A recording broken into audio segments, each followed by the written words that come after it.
Welcome everyone to day 2. We can't wait for today. It is going to be a great day. We are going to be talking all about how we can take a preventative approach. This is a hill I will die on. We talked a little bit about this yesterday. Why are we waiting for our kids to be so dysregulated and then helping them? There is so much we can do to be more proactive. There are so many ways that we can actually prevent a lot of dysregulation. So that's really what our focus is on today. So we also have a very exciting announcement for you. But before we get to that, let's go ahead and do a quick roll call. So if you are here, let us know in the chat, say hi in the chat. If you want to put where you're from, we always love to see that. If you are new to viewing, if you are watching through the YouTube stream right now, it does prompt you to sign in before you can comment, I believe, which is easier than you think, I promise. If you have a Gmail account, that's all you have to do is throw in your Gmail account and then you will be logged in. So we would love to hear where you are from. Maybe even go ahead, put in your work setting. That'll be a fun one to hear. And it's so great, isn't it, Melanie? Everyone's coming in from all corners of the earth. It really is just so exciting. I can't even put into words, like just knowing that there are people all over that want to learn more about sensory, just like fills my cup. It's like such a cup filler to like know that you're here and you want to learn more about this. So literally like almost every continent except Antarctica is represented. So we're so happy to have you here. Yes, we love that. And whenever you find an SLP in Antarctica, make sure to send them our way. They're the only ones we haven't gotten to yet. All right, so let's move on to our exciting announcement. So our exciting announcement is that we are going to be giving away a course, an Inside Out Sensory Certificate course to an SLP or SLPA who attends every day of this training this week. So here's how it is going to work. If you are here, then we are going to announce, we're going to announce the winner on day 4, so on Thursday. So that means that in order to get to, why am I blanking on the words other than mom brain, get the chance to enroll, you only have to get to the first 3 days of this training. So congrats, you're already on day 2. If you haven't yet watched day 1, you can go back and you can watch the replay.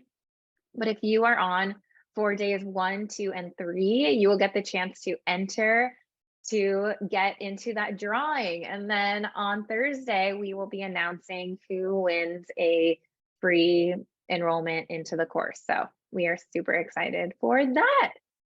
So I was just thinking about, tell me if this is you guys too, but I feel like everyone kind of has a light bulb moment where they realize why sensory strategies are so powerful, and specifically why they're so powerful and what we're doing as SLPs, why they are helping us so much with our kids' communication. And there was this little boy that I worked with a long time ago, and he used to come into my sessions so dysregulated, and he would come in and he would just be very anxious also. And he would just open the door, shut the door, open the door, shut the door, like very long time, opening and shutting the door, very dysregulated. And there was one day when his OT in my clinic said, let's co-treat. And I thought that would be super fun. So we took him into the gym and we put him on the swing, and I am not kidding. I could still remember it to this day. Like his eyes lit up. It was just like a completely different level of alertness, a completely different level of regulation that I had never seen from him. And from that day on, that was like my huge boost and reason for jumping into using sensory strategies. And I started taking him into the gym for our sessions and targeting our language goals in the gym. And at the time, we were working on WH questions, where questions, I think. So I would put him on the swing, and then I had these Beanie Babies. Holler if you're a Beanie Baby collector. Those are now in my clinic, just like being destroyed every day by all the kids. But Okay, I had these Beanie Babies and I would quote, hide. They were very obvious where they were, but put them in different places around the gym, like put the frog on the yoga ball and put them all around. And we would swing him and I would ask him where they were. And it was just like made targeting that goal so easy because he was so regulated. And I just remember for him, that was just like complete game changer. And it took me a long time from then until where we are right now in having the sensory certificate course, obviously, to be able to get all of that information and distill it all in a way that really makes sense for SLPs. But that's really how the sensory certificate course came about, was because I needed access to those strategies. And I know as SLPs, and you guys have probably heard me say this a million times, that, this is not something that we're trained in. And generally speaking, when we go and we look for sensory trainings, we are going to be in a room with like 99% OTs. And that's great, except OTs have completely different goals than us, right? OTs are using regulation strategies so that they can work on their fine motor goals and their gross motor goals and their activities of daily living and handwriting. And we are using sensory strategies for an entirely different reason. And that's why I created the sensory certificate course, was because I wanted to be able to help SLPs use sensory strategies for the reasons of building language, for the reasons of developing communication. So you will hear me talk a lot more about the sensory certificate course. So if that's something that is kind of been on your brain and you want to hear more about it, we'll definitely be sharing more about that as the week goes on. And to start off today, I really wanted to share with you one of my favorite analogies that I use when training other professionals, that I use when training parents, that is called the sensory seesaw. And I think, Melanie, you have that printed. I do have it printed because this is also one of my favorite visuals as well. I think as SLPs, we all love a good analogy. And this one is so awesome for you to have. And we also have this available for you to download to share with other professionals too, or parents. I think this is just a good reminder because it's so easy. Like, it's such a simple analogy. Like, everyone knows a seesaw. So it's just a real good way to like clarify for parents what you're talking about. Yeah, so we'll definitely put a link in the chat if you want to get a shareable version of that. And then it also comes with an explanation video that is maybe a little bit longer than what we'll talk about today. But this analogy came about to really help parents, when I was in sessions, understand why we needed kids to be regulated in order to work on our communication goals. And just like you guys learned yesterday with the language staircase, that came about with me drawing a Sharpie on a marker. This came about with me like using my hands, as I will today, to explain this analogy to parents, which I then turned into a graphic. But it's this idea that we need to think of our regulation as a seesaw, and think of a balanced seesaw representing a regulated child and a tipped seesaw representing a dysregulated child. Now, when a kid is regulated, when their seesaw is balanced, that's what I call the optimal learning zone. That is the optimal learning zone. It is where we want our kids to be. It is where they have to be in order to process language in the most efficient way possible, in order to learn in the most efficient way possible. So this goes back to what we were talking about yesterday and the importance of regulation in building communication. If we want our sessions to be the most effective that they can be, if we want to get the most out of our kids in a session, if we want our kids to get the most out of session, we need them to be in that optimal learning zone. Will they be in their optimal learning zone 100% of the time? Probably not, but to be honest, we probably aren't either in those sessions. There's probably some moments of dysregulation for us as well. But the reason I love the seesaw analogy is because it's just such an easy way to visualize dysregulation. And the thing is that we hear people talk about meltdowns, right? Sensory meltdowns specifically. And are meltdowns 100% preventable? No, we know they're not. Why? Because life is not predictable, right? So like if we lived life in a vacuum and we always knew what was coming and who was coming in and what was going to happen, we could control a lot more. But life is unpredictable and we never know, maybe we can act the way we want to act, but we can never predict how other people are going to be acting around us, right? Which is definitely going to influence our feelings and our behaviors. So that's the first thing that I really want to point out, is that our goal is not to get a kid regulated 100% of the time or to prevent meltdowns from happening at all, right? Like, who loves a good cry? Okay, we got to get one of those in at least every once in a while. And our goal for ourselves would not be to be in our optimal zone 100% of the time. That is not realistic. But what I will say is a lot of the dysregulation that we see in our kids due to sensory differences is preventable, and that is by taking a more proactive approach. Because if we can better understand our kids, what their triggers are, what their needs are, then we can put a plan in place so that we can have them come into our session.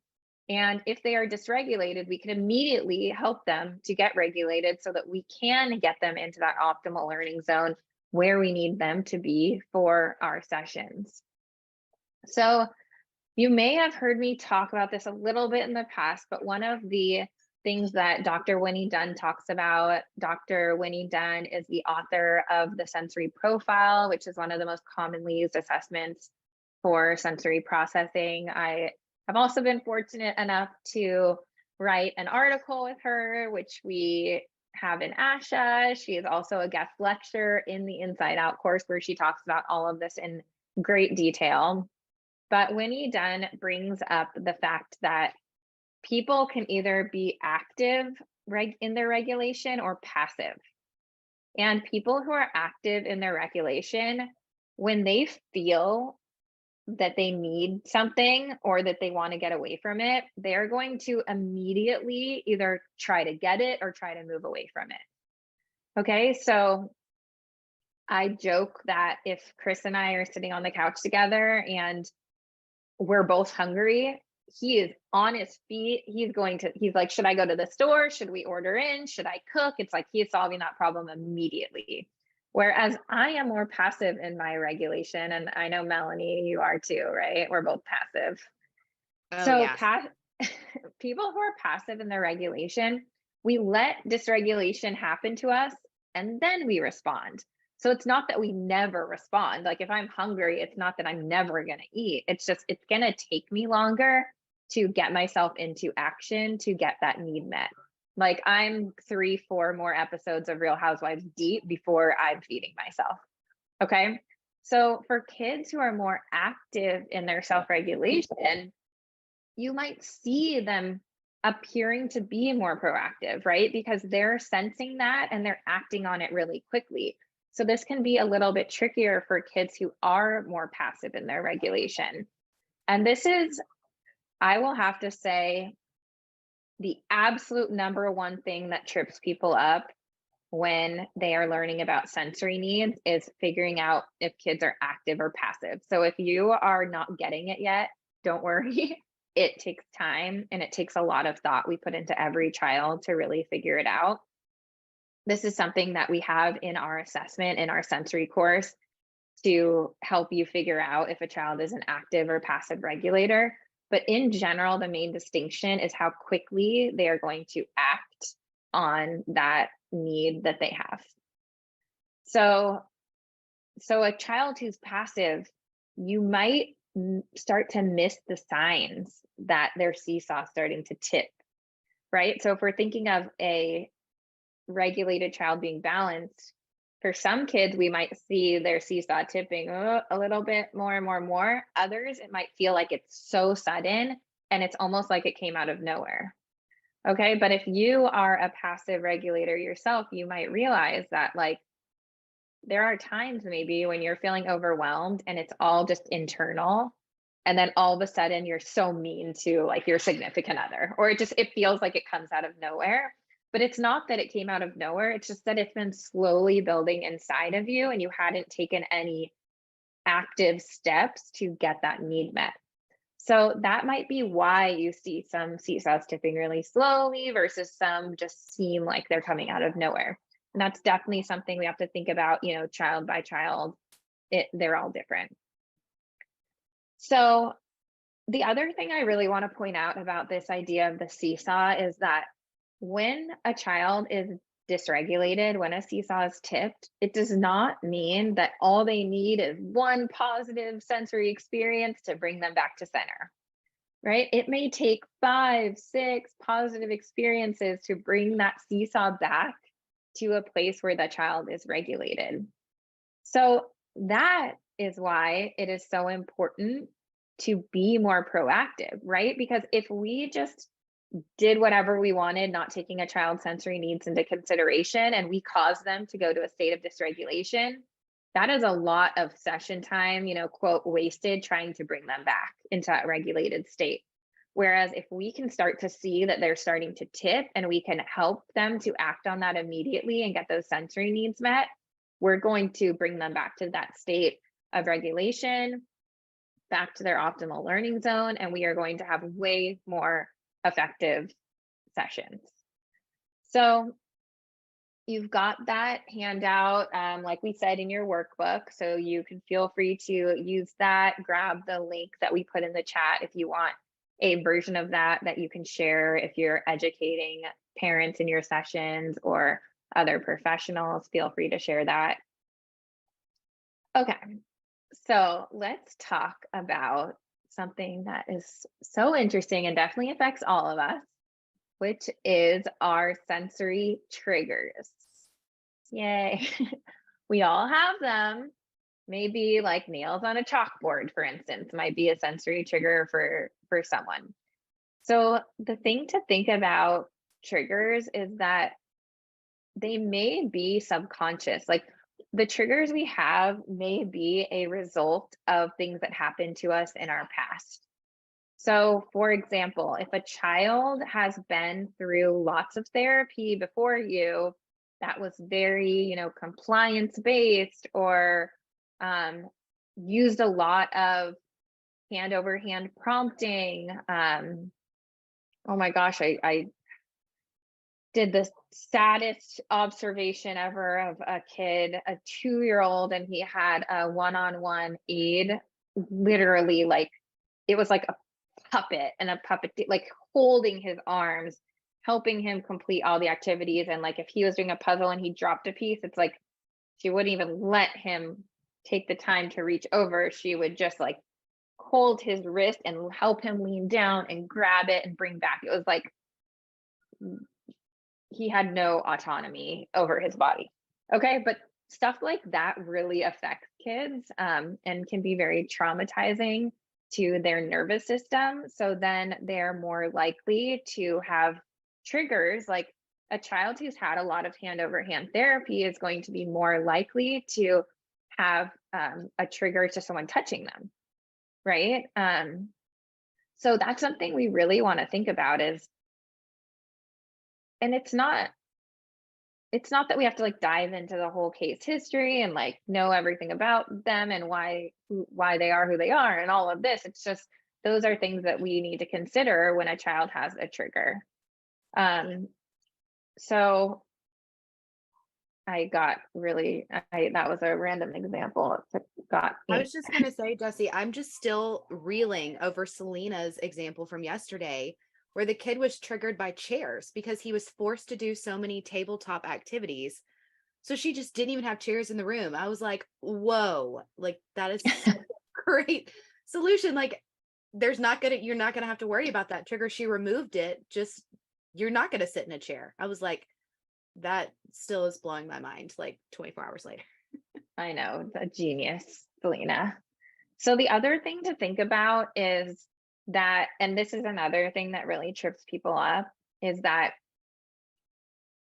a trigger can be very different than, like, it can fall out of the child's typical sensory profile. So I think the best way to describe this is by giving you examples. Okay, example, Chris, you guys know Chris. He loves loud things. He loves loud music. His voice is loud. He doesn't get bothered by the kids when they're screaming, like when it's driving me crazy, it doesn't even faze him. Okay. He likes loud sounds. But there is one loud sound he absolutely can't stand, which is the sound of me eating anything crunchy, particularly laying in bed. He does not like that, but really anywhere. Doesn't like slurping, doesn't like crunching. Okay. So it's like those are triggers, and that falls out of his general sensory profile because he's not really bothered by noises. That noise he's bothered by. Um, you want to tell us about Yeah. stuff? I was going to say, I mentioned on yesterday that I'm a mom of a sensory seeker, and that was the hardest part for me. And I learned about sensory before I knew I had a son who was a sensory seeker. It's not like I was on this journey of self-discovery with him. Like, I was doing this in therapy and I was struggling to type my own child. And it's because I realized all of my son's triggers were related to loud noise, but only when he's not in control of the loud noise. So the leaf blower, like if we're out at one of his therapies, they always have a leaf blower, and he's gotten to the point where he'll just leave the office with his ears already plugged because he knows it's going to bother him. But it's the leaf blower, it's lawnmowers, it's the blender. That's a big one, but only when he's not doing it. So if I'm like, hey, can you help me blend my smoothie? Doesn't bother him. But for whatever reason, I think it's the unexpectedness of it. Like, it just comes out of nowhere. It's just such a loud sound.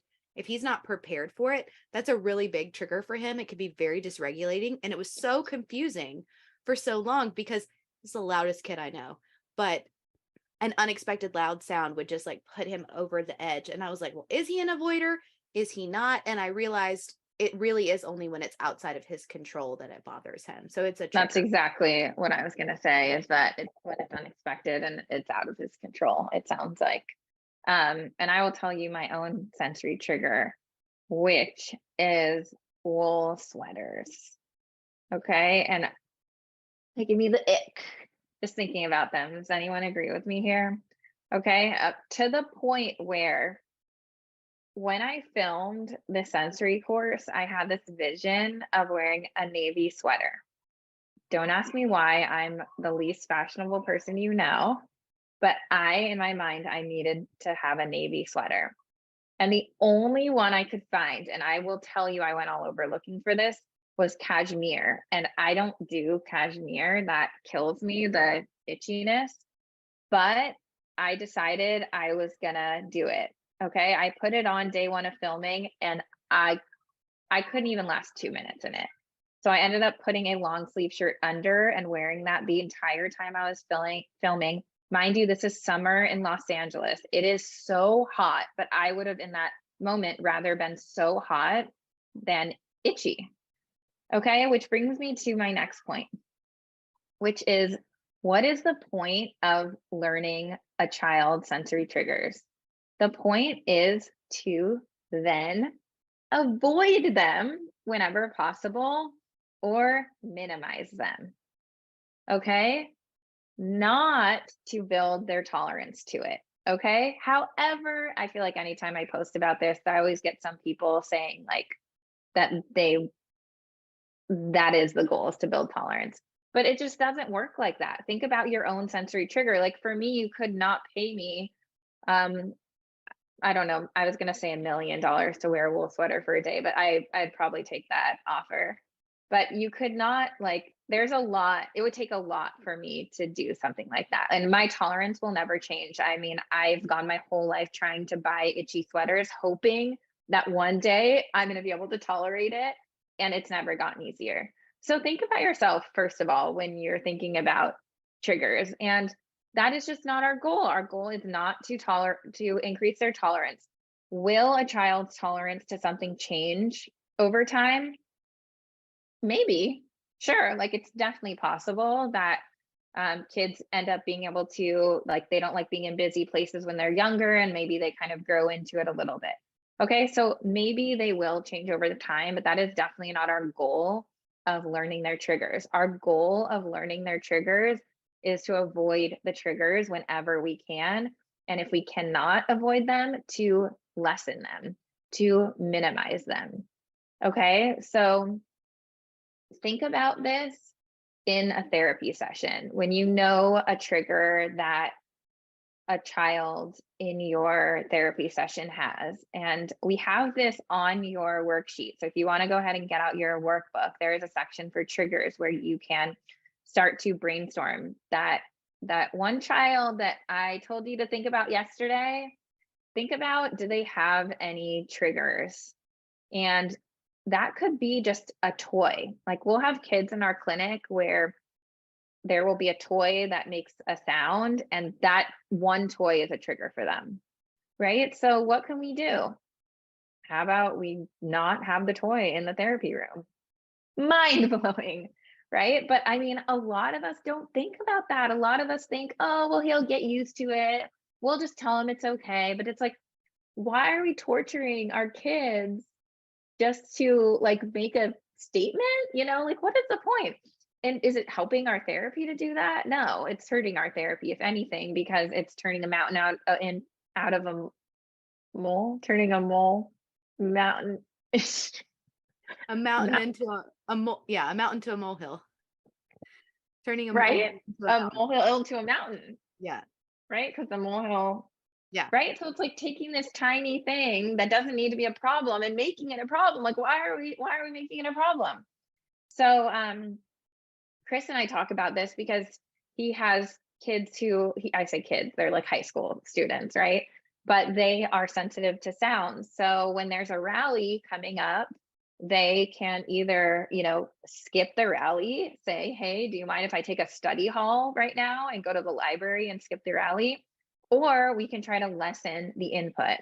Okay, so if it is loud sounds, for example, we can have them wear noise canceling AirPods. We can have them wear headphones. We can have them wear loop ears, which if you're not familiar with those, every time we talk about those, people ask, we'll have to link them in the chat. But loop ears are essentially earplugs that don't distort the sound. They just lower the intensity of the sound. So for my son, also loud sounds can definitely be a trigger for him. And he just went and saw a movie in the theaters, and it had been so long since he went to the theaters. And I was so nervous because last time we had seen a movie in the theaters, it was Lion King, the new Lion King, and we left in the middle of it. It was so loud and he was so anxious. And if you've heard me talk about him, that's kind of his sensory pattern is he's an avoider, he's very anxious. So I was worried about him going to the movies. I wasn't going with him. So I gave him my loop ears and he took them and he actually got them out. He went with my mom. He actually got them out in the middle of the movie and put them in.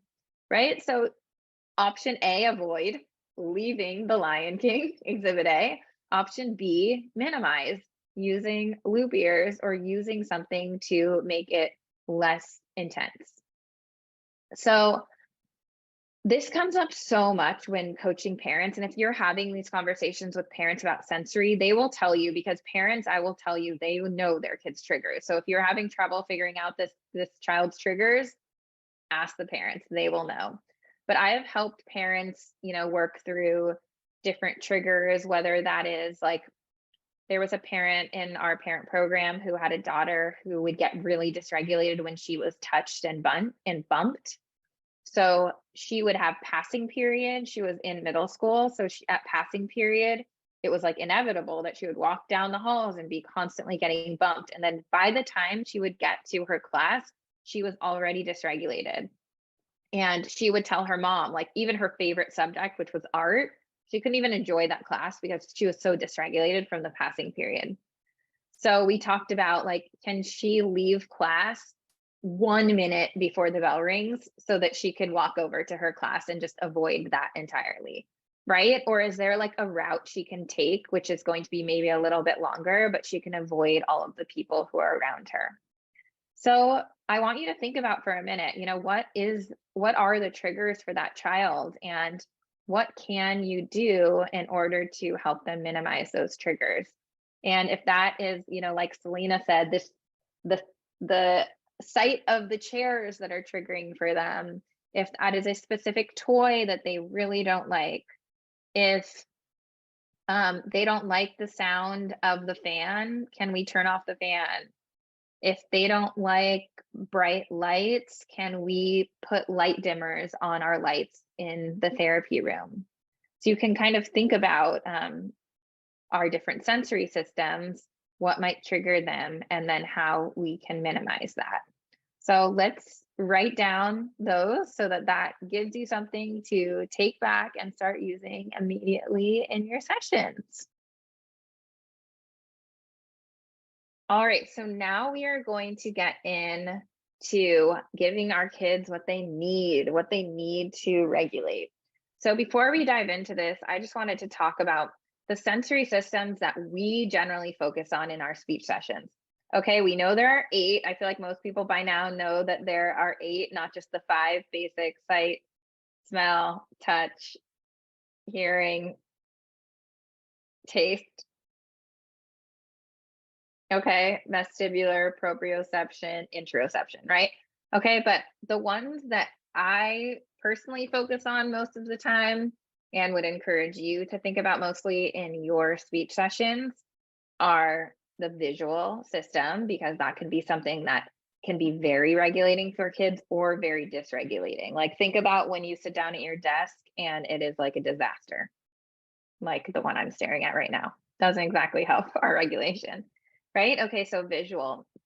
Auditory is a really important one to think about, particularly when working with autistic kids, because auditory hypersensitivity is one of the most common hypersensitivities in autistic kids. So definitely something to think about is the sounds in the environment. Touch, same thing. Touch sensitivity is another really common sensitivity in autistic kids. So think about their touch experiences in their sessions and in their environments. Vestibular, so their movement. How much movement do they need? Do they need a lot of movement to regulate, or do they not like movement? Do movement experiences kind of make them anxious? So think about what kind of movement they need to regulate. And then the last one to think about is proprioception.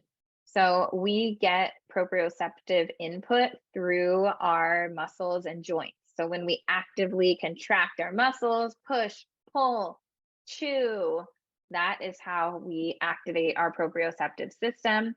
You have probably heard proprioceptive activities being called by OTs as heavy work. So that's because you are getting your muscles and joints actively contracting and moving. And this is generally something that is very calming and regulating for kids. So that's why it's so important to think about that. So as you're thinking about triggers and as you're thinking about getting a child's sensory needs met, those are the 5 sensory systems that I would really focus on: is touch, visual, auditory, vestibular, and proprioceptive. So thinking about those 5. Okay. It might feel like a lot, and it is, which is why a lot of the times we just encourage you to do it one by one, or just think about one and how that can help that one child you're working with. In our Inside Out Sensory course, we do have an assessment to help you assess a child's sensory needs so that you can really figure out the specifics of each of their sensory systems. And doing that is only going to help you design more effective sessions. And if you have someone already who can assess the sensory needs of your client, amazing. If not, if you end up taking the course and get trained in the assessment, you will not need anyone to do it for you. You will be able to do it yourself and then be able to design your own activities. So when we're talking about regulating input, we are talking about what is it that they need in this moment to be regulated.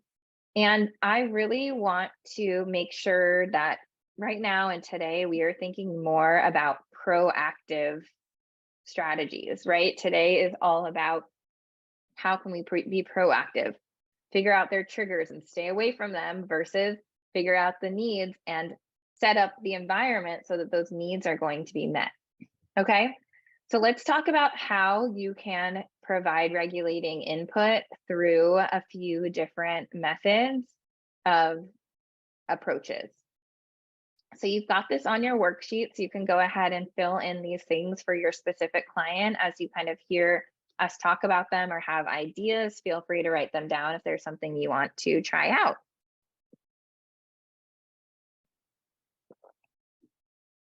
Okay, so the first one we are going to be talking about are sensory strategies.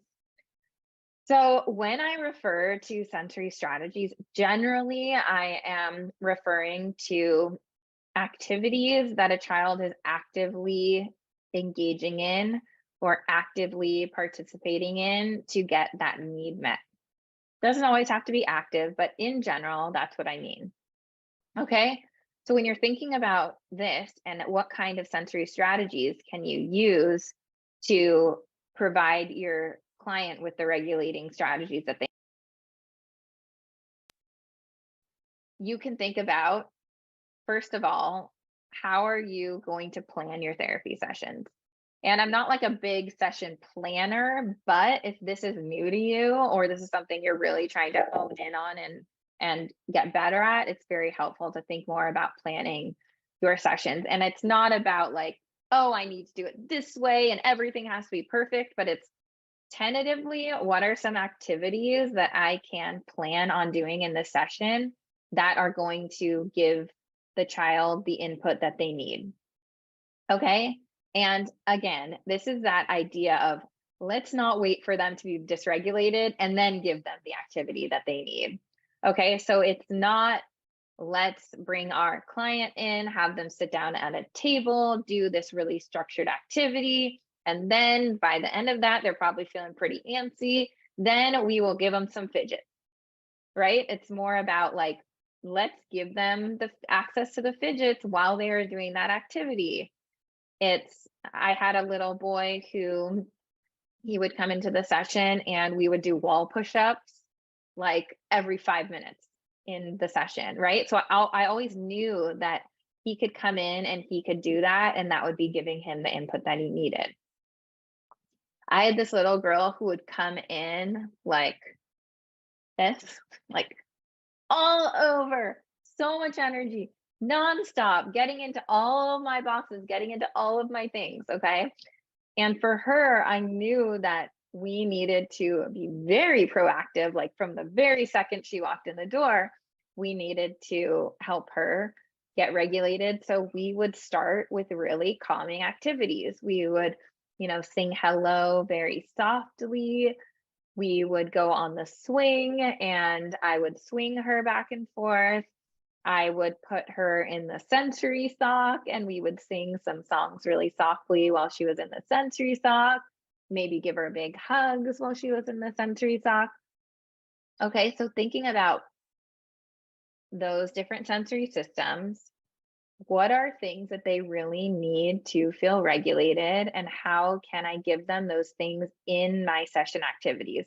Not as their own thing, not as, a break necessarily from our session activities, but how can I have that ready for them? Right. And that might mean that you've got a yoga ball in your room and the child's allowed to sit on the yoga ball and bounce while you are doing whatever activity that you're doing. Which is a good lead into the next one, which is how can we modify the environment to better support their regulation? And this is such a huge one because I just don't think when we think about using sensory in our sessions, this is something that immediately comes to us. But truly think about like the feeling of walking into your office when your desk is clean. Is that not the best feeling? It really like brings this whole sense of like relief. Like I can't even tell you. I don't get that feeling a lot, but I will tell you when I do, it is great. Okay, but think about how much the right environment can set you up to feel more regulated. And going back again to Selena's example of the little boy who, was really triggered by the chairs. So she took the chairs out of the room and maybe you put a yoga ball in the room instead. Okay, so you can set up the environment. If we can just kind of go through some of the systems.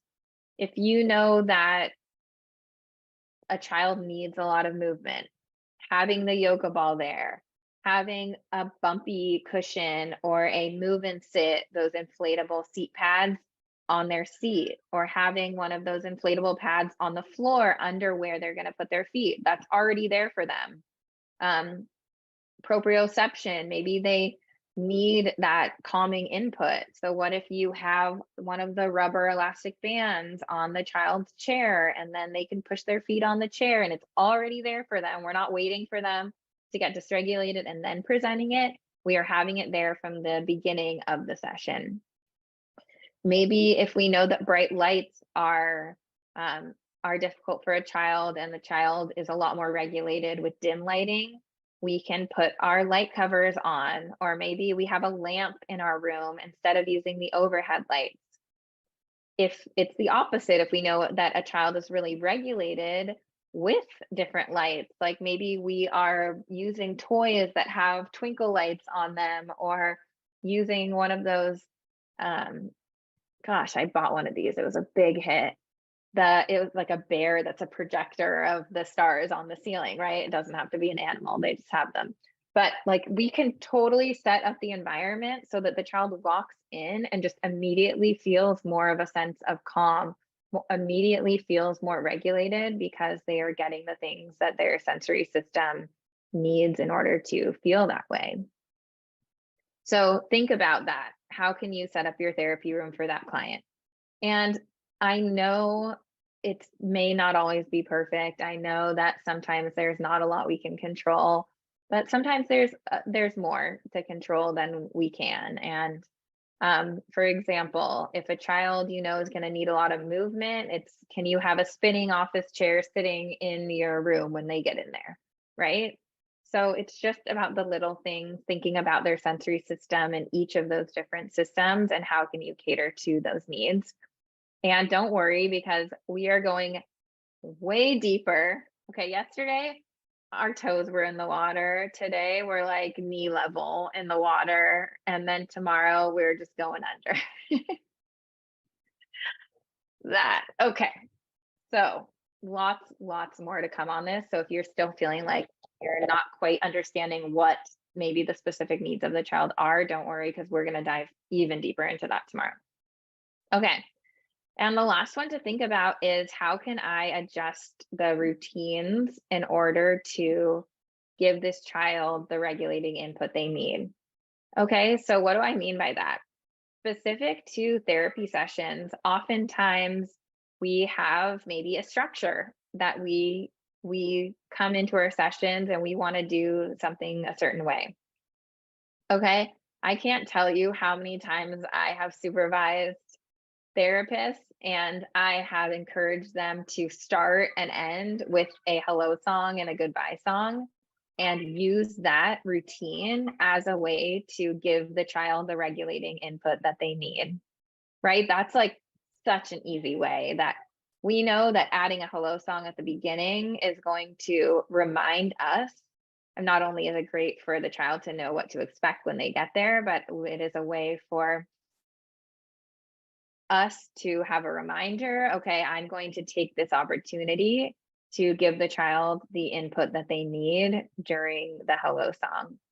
Or, there was a boy that I worked with where every time we would usually he was older. So usually we would start with the like one activity, maybe like storytelling or something. And then we would get into like playing with a toy and pretend play or role playing or something like that. But in the middle, we would always do movement activities. And I know not everyone can do this in their work setting, but we would do wheelbarrow walks where you hold the kids' feet, they walk, and it's like, as an adult, does that not seem like torture? But I swear the children, they love it.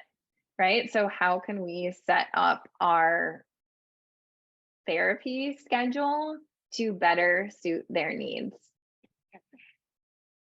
It's funny because as Melanie and I were talking about this content for today, we were just talking about how important it is that we think about ourselves and our own sensory needs. And it's one of those things, and we were just talking about this, that like we put expectations on our kids that we wouldn't put on ourselves. And these things of using sensory strategies, modifying the environment, adjusting routines, these are things we do for ourselves, why shouldn't we do them for our kids? And I know, Melanie, you've got your strict after school schedule. Oh yeah. So as Jesse mentioned, I have a very small cup. I'm very like easily overstimulated, but I don't always know it until it's too late. And there's been more times than I'm proud to admit that I have yelled at my child or my husband while cooking dinner. And I've realized it's because it's the end of the day. I'm tired. And now I have to get in there and cook. And I saw this meme. It was like, cooking is so romantic. And it was like, no, it's not. It's the most torturous thing ever. And that's me. When I'm in the kitchen, please leave me alone. Like I just can't do it. So our routine now is when we get home from work, my husband takes my son outside and I put in my headphones and I listen to my podcast and I cook dinner. And I know some people are like, oh, it's so selfish or whatever, but it actually is better that I'm not yelling at my child if I can just like have a minute to cook dinner. And it is Yes. such a game changer for our family to like not have tension. Let's just avoid it and just set up our routine where you guys go outside so I'm not yelling at everyone. Yes, I love that. And it's true. It's like the put on your own oxygen mask first idea, it's like, and we talked about this yesterday, like you can't regulate a child when you are not regulated. So it's really important that you are cognizant of the kind of energy that you are putting out, because energy is contagious. And if you come into those sessions, frustrated or dysregulated yourself, chances are that that's just going to rub off on the child. And our goal is to be that calm for the child. And these are definitely things that we do. Gosh, I could think of so many examples.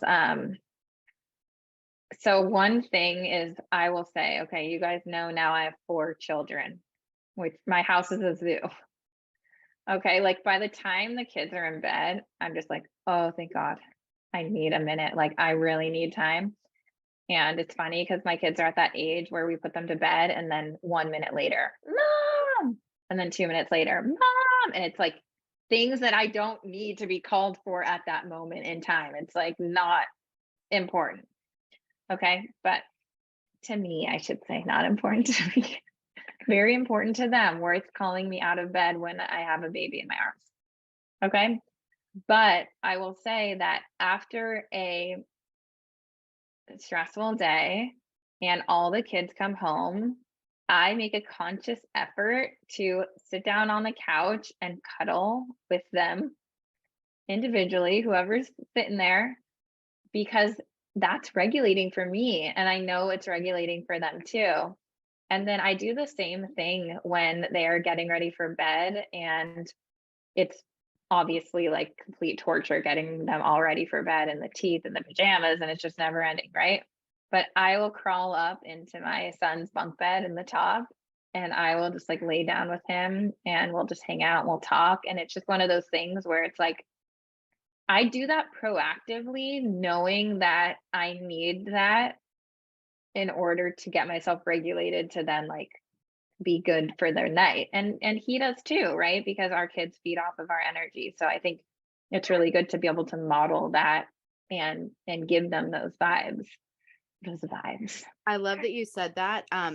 So if you at personal journey, we've been kicked out of preschool twice. And one of the preschools was like, well, your child doesn't have the self-regulation skills needed to be in our classroom. And he was 3 years old at the time. And I was like, well, yeah, because he's 3 years old. Like kids learn how to self-regulate through positive co-regulation opportunities with an adult. And so you learning their sensory needs helps you know what you need to do to balance their needs and what you need to do for yourself before you go in that session too. Like if the kid is your sensory seeker running around the room at 4:30, you know that you may need to give yourself like a 5-minute pep talk before you go in there and prepare yourself, not like because it's going to be bad, but just so you don't lose, you bring that calm to them, not the chaos. Like it's so important. It's so much more than just, having a good time. It's about modeling for them how they can self-regulate when they're dysregulated too. Like that's how kids learn, is by watching you. Absolutely. I'm very glad you brought that up. So thinking back to our therapy sessions, these are all things we can control. Um, like we're fortunate because we have so much flexibility in the way that we do our jobs. And these are things that we can control. We can control what kind of therapy activities we do. No one makes that decision for us. We can modify our rooms the way that we want in most cases. We can adjust, do therapy activities in the order that we want. We can adjust those routines, right? We have so much flexibility. We have so much control over this. So we're very fortunate in that way. So this whole day, is all about taking a preventative approach. Like, how can we get our kids to, from the moment they walk into therapy, help them, put them in an environment where they are more likely to be regulated, so they are more likely to be in that optimal learning zone, right? So going back to the sensory seesaw, it is all about getting them in that optimal learning zone, and then even more than that, being able to start to identify when their seesaw is starting to tip, so that we can work on bringing them back to center, right? And if they're not centered, if they're not balanced, they are not going to be getting everything that they can out of that therapy session. You are not going to be getting everything you can out of that child. Like, we are not effectively using anyone's time or using anyone's time in the most efficient way possible when kids are coming in dysregulated. And on that note, it does affect us, just as we were talking about. We're going to be more likely to be dysregulated too if a child comes into the session dysregulated, right? So, quick recap. Think about that optimal learning zone. That is our goal. That is where we want our kids to be for the session. Next, think about, what are the child's triggers? What are those things that may not align with their typical sensory profile? Like, maybe they love loud noises, but they hate this one noise, and that one noise is always causing problems in your session, right? So what are those triggers for the child, and how can we help them avoid it or minimize it? And then last is, what are their sensory needs? So this is a really good time to really think about each of their sensory systems. What are the things that they really need in order to get into that optimal learning zone, and how can we help them get there? So before we hop off for the day, one of the things we really wanted to do over the course of this week was highlight therapists who are successfully implementing sensory strategies in their sessions. I think when you first hear of using sensory in your sessions, you start to think, that sounds too hard. I don't have the space. I don't have the materials, the equipment, the training, etc. And it's been so incredible to get to see so many different therapists from different settings work with different types of kids with completely different resources available to them. Some have gyms, some don't have gyms, some are in the home, some are in the school, some are in the clinic, but being able to see them take these strategies and then use them. So we wanted to invite a therapist who has been through the sensory certificate course, Allie Moulton, to share with you what her experience has been, kind of what her practice was like before implementing all of this, and now what it is like after. And we couldn't have Allie on here live today, but she did send us a very quick video to show you guys. So I will send you over to that right now. I'm Allie Moulton. I'm a pediatric speech language pathologist practicing in Northern Virginia and Washington, D.C. And I was part of the Inside Out sensory certificate course for SLPs. I'm the first cohort to go through it back in 2021. It was, and I feel like I've said this many times, one of the most revolutionary courses I've ever taken as an SLP. It was something that I think is absolutely necessary for SLPs to know about, and something that I use every day in my practice. I was initially interested in the course because I knew that there could be a way that I could be implementing sensory strategies. I knew my kids either needed more input or really didn't want particular input, but I wasn't quite sure how to do that. And I learned so much from Jessie and the Inside Out team on not only the different types of sensory input that there is, but how to assess individually assess how a sensory input could be a preferred sensory input, or it could be something that would be avoided. I had a child on my caseload that loved bright colors, loved loud noises, sometimes didn't like them other times, was always seeking out tight squeezes, loved to jump up and down right into my arms and then get a tight squeeze. This was super regulating for him, but I didn't quite know exactly how to categorize all that or embed that into my sessions. And so after taking the course, I knew how to give the informal assessment, which was my favorite part of the course. I was able to do that with the child's parent and then go over the very specific areas that the child really needed, such as an organized workspace, very bright colors, no music, intermittent loud noises, tight squeezes, and then was able to generate a list of different things that can be implemented in the home, at the child's school, and in our speech therapy sessions. So I will forever treasure my time during the sensory certificate course, and I'm continue to be an Inside Out community member. And thank you so much, Jessie and the team, for this experience. I love that so much. Allie is so incredible. She's just the perfect example of a therapist who came into the course and just like took it and ran with it. And I just love getting to hear all the stories. And she just told us over the last couple of years how many kids she's been able to use this with and what she's done and how much it's helped them in their sessions. And I'm just so grateful that you guys were able to hear her story and get to see her implementing it, what it looks like in real life.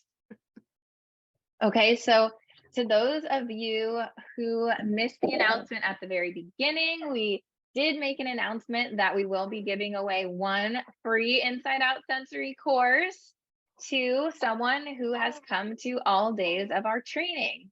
So if you hopped on here late, you can catch the replay to catch up on the beginning of it.